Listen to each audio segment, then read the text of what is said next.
Good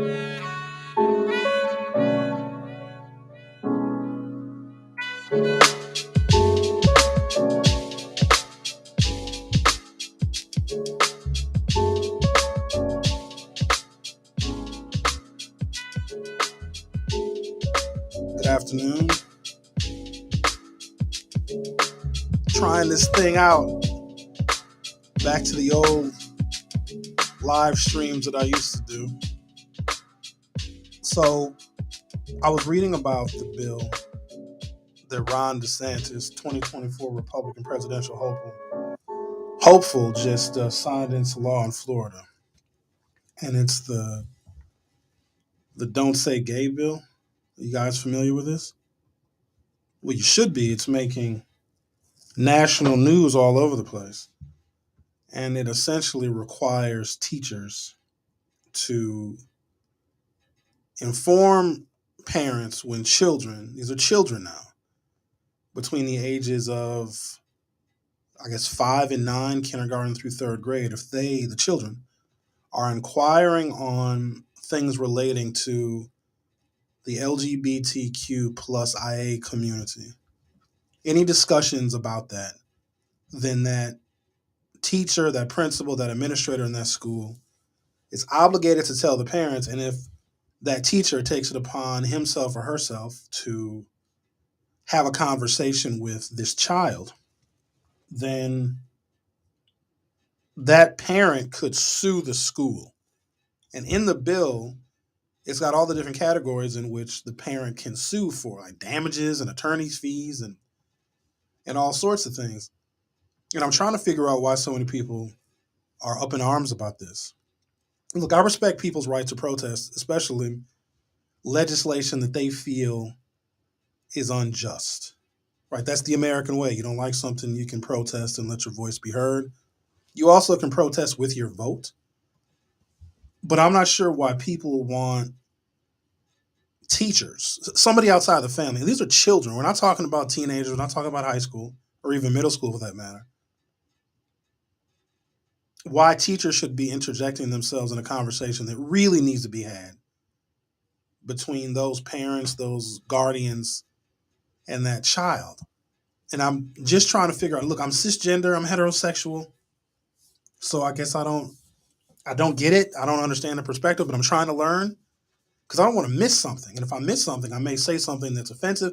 And I hope what I'm saying right now is not offensive. But I don't know how this marginalizes the LGBTQIA plus community by wanting conversations about, things that have to deal with not just sexual orientation, but sexual identity. And look, if kids are not reading well, if they're not doing math very well, I think these kinds of conversations about sexuality and sexual orientation and sexual identity aren't they best had with the parents, the guardian, etc. And so people are very upset. The Disney Corporation. And I'm not sure how we feel as Americans about corporations getting involved in policy. And usually when they do, it's probably something conservative. But I don't know how I feel about that. I guess it depends on the corporation. I mean, lately, in the last 2 years, I guess, year and a half, we've seen businesses pick a side when it comes to racial justice, social justice, police reform, etc. Okay, fine. But Disney is extremely powerful, one of the most powerful corporations on the planet, and they are heavily opposed to the Don't Say Gay bill. And the bill is not actually called Don't Say Gay. That is what it has been labeled because people are taking it as such. And so I'm trying to sort out like why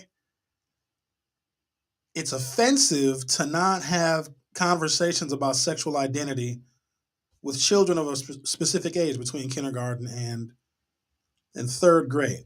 And also, if if a child feels like their born assigned gender does not match their internal feelings, do we want that child to have this conversation that could be and probably would be confidential between another adult that's not the guardian, that's not the parent of that child? And I say that because of the number of cases where teachers have taken advantage of their role, teachers that are predators, and there's teachers that are predators. We hope that we find them and we catch them and then they're no longer teachers and they get in trouble. But imagine this child that does not feel like themselves. And they have this secret they don't want to tell the parents for whatever reason. But then they confide in another adult who vows, a teacher, an administrator, or principal, who vows to keep this secret. Ultimately, you think that'd be a good thing because this child who's experiencing things they probably can't understand because this should be before a sexual identity exists in a child because they shouldn't have that until, I guess, getting near puberty. But God, who knows nowadays? But I think it encourages conspiracy between an adult and that child in which the parents are not privy. So that's the part that I'm just, it seems like it could be a recipe for all sorts of disaster. So I'm probably going to continue to discuss this. And also moving into the midterm elections, I wonder if legislation like this will become more common in other states. Will states want to block teachers, principals, administrators, other adults that work in a public school, I guess a private school setting as well? Will the parents who send their children to those schools in those states, right now it's just Florida, also want to prevent having conversations about gender identity, and sexual orientation with children of a specific age, kindergarten through third grade?